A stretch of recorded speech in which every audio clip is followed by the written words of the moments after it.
We, the people of the United States, in order to form a more perfect union, establish justice, ensure domestic tranquility, and provide for the common defense, in order to promote the general welfare and secure the blessings of liberty to ourselves and our posterity, do ordain and establish this Constitution for the United States of America.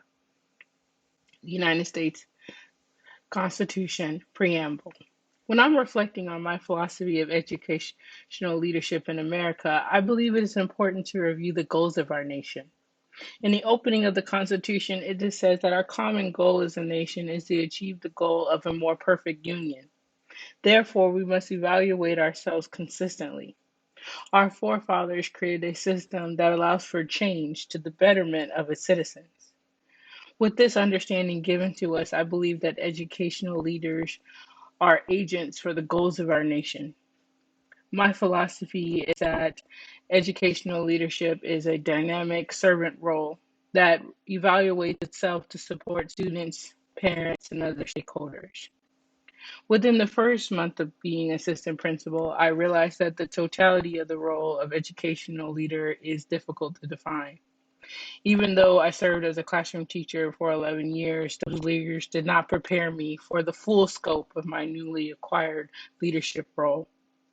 Many of my teacher peers have asked me what it's like to be assistant principal and if I'm enjoying the position. I found these questions difficult to answer.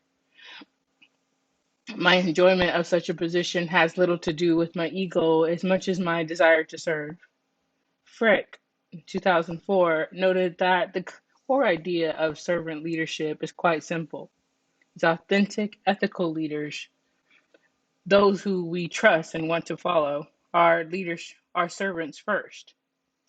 This is a matter of intent, action, skills, capacities, and being.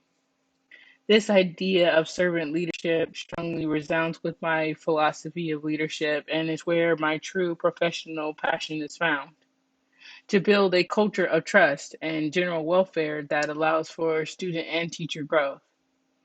This safe environment is especially created and maintained by educational leaders.